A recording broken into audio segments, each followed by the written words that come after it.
Okay, here we go. Some natives from St. Mary's leaving, and everybody's together. And got a guy here. What's your name? Mac Campbell. And you are?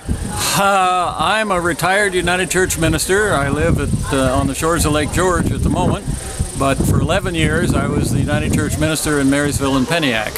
Peniac, yeah, and that's Peniac. This is like the Beverly Hillbillies, and this is just like hillbilly country. Only to people that haven't been there. Like me. No, I just say that all day. Now, people are concerned about this shale gas. Yes. Is this just rumors, or are you hearing a lot of concern? What are you hearing? I'm hearing a huge amount of concern. Certainly here in Peniac, over in the Harvey and Lake George area where we live, all over the province. There's a huge amount of concern about it, and with good reason.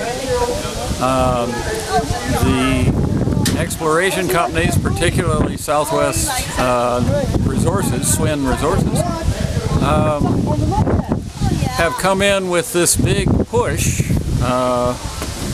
They claim $47 million, I think, to get 3-year exploration leases for natural gas. Do they have ADHD like me? It looks like they want to move fast.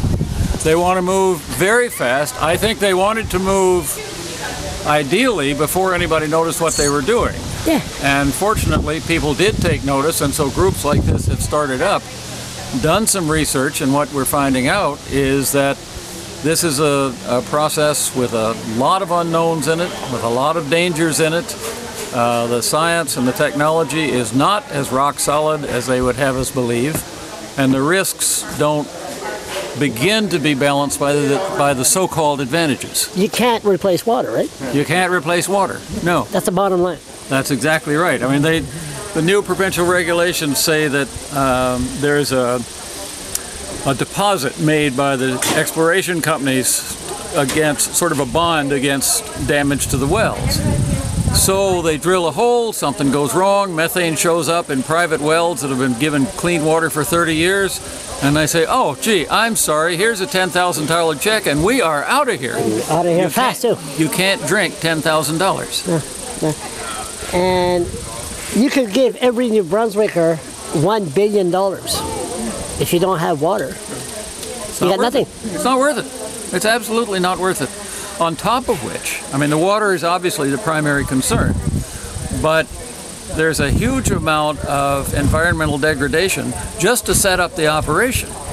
You've got to put in these concrete drill pads, which means you've got to get access for trucks for the concrete, the land clearing, all the rest of that foolishness. Then they figure roughly 600 heavy-duty over-the-road truckloads come into each drill pad in the course of doing the first drilling. Well, you know what kind of road you have to have for that. You know what kind of drainage and all the rest.